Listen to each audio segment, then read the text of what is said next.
નમસ્કાર મિત્રો, હું આપનો ડીપી જોગરાણા. અત્યારે આપણે ઊભા છીએ ઈ ચોટીલા તાલુકાના અભિયાસર ગામના ભોગાવા ઉપર. અત્યારે તમે જુઓ ઉપર ડેમ છે. ડેમ આજ રાત્રે ઓવરફ્લો થઈ ગયો છે.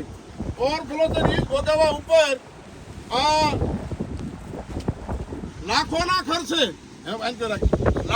ખર્ચે આ પુલ બનાવવામાં આવ્યો છે. અહીંથી આ છેલ્લું ગામ અભિયાસર ગામ છે. અભિયાસર ગામની વસ્તી 700 થી 800 ની વસ્તી છે. હવે આ ગામ એવું છે કે એકેય બાજુ એ ગામને વિકલ્પ નથી. ચોટીલા આવવું હોય એટલે આ ગામને અભિયાસર ગામને ક્યાંય વિકલ્પ નથી. ના છૂટકે ફરી આમ છેડ ઝૂંપડા થઈ અકાળા હીરાર માથે ચોટીલા જાય ત્યાં કા પીપરાળા માથે થાય ત્યારે આ ગામનો વારો આવે. માની લો કે આ ગામને કોઈ આકસ્મિક દવાખાનાનું કામ આવ્યું, કોઈ બેન દીકરીને ડિલિવરીનું આવ્યું તો એને દવાખાને પહોંચાડવામાં પરિસ્થિતિ કેવી થાય? એટલે આ તમે જોઈ શકો છો, આ પુલ હજી બન્યોને લગભગ 5 વર્ષ પૂરા થયા નથી. લાખો રૂપિયાના ખર્ચે આ પુલ બનાવવામાં આવ્યો છે. આમાં તમે ભ્રષ્ટાચાર જોઈ શકો છો. આ સરકારમાં ભ્રષ્ટાચાર સિવાય બીજું કાંઈ છે નહીં. જો 5 વર્ષની અંદર જો આ પુલ જો તૂટી જતા હોય અને ગામ સંપર્ક વિહોણું બની જતું હોય તો તમે જોવા કેટલો ભ્રષ્ટાચાર કર્યો છે.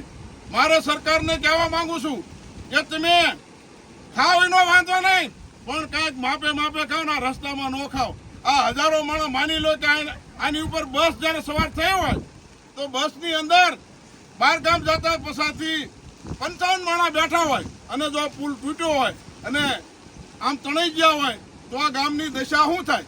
તમે તો બેઠા એસી રૂમમાં નકશા બનાવો છો અને આ એન્જિનિયરની ખાસ ભૂલ છે. હજી તો 5 વર્ષ પૂરા ન થાય ત્યાં જો આવા પુલ તૂટતા એન્જિનિયરો કરે છે શું? મારા ઘરે મકાન વિભાગના અધિકારીઓ એ કરે છે શું? ખાસ આમાં જો ખરેખર વાંક હોય તો એન્જિનિયરનો વાંક છે. આવા પુલ જો 5 વર્ષની અંદર તૂટી જાય તો આ અભિયાસર ગામની જનતા એક પૂછવા માંગે છે કે અમે લાખો રૂપિયાનો ટેક્સ ભરીએ છીએ, દરેક વાહનની અંદર ટેક્સ ભરવામાં આવે અને છતાં અમને હાલવા માટે આવો પુલ ન મળે તો અમારે કરવાનું શું? અરે આ તમે જુઓ ઉપરવાસ ડેમ ઓવરફ્લો થઈ જાય છે અને ત્યારે આ એક દુઃખની વાત છે. એટલે સરકારને કહેવા માંગુ ભ્રષ્ટાચાર બંધ કરો અને સારા રસ્તા બનાવો. જય હિન્દ, જય ભારત.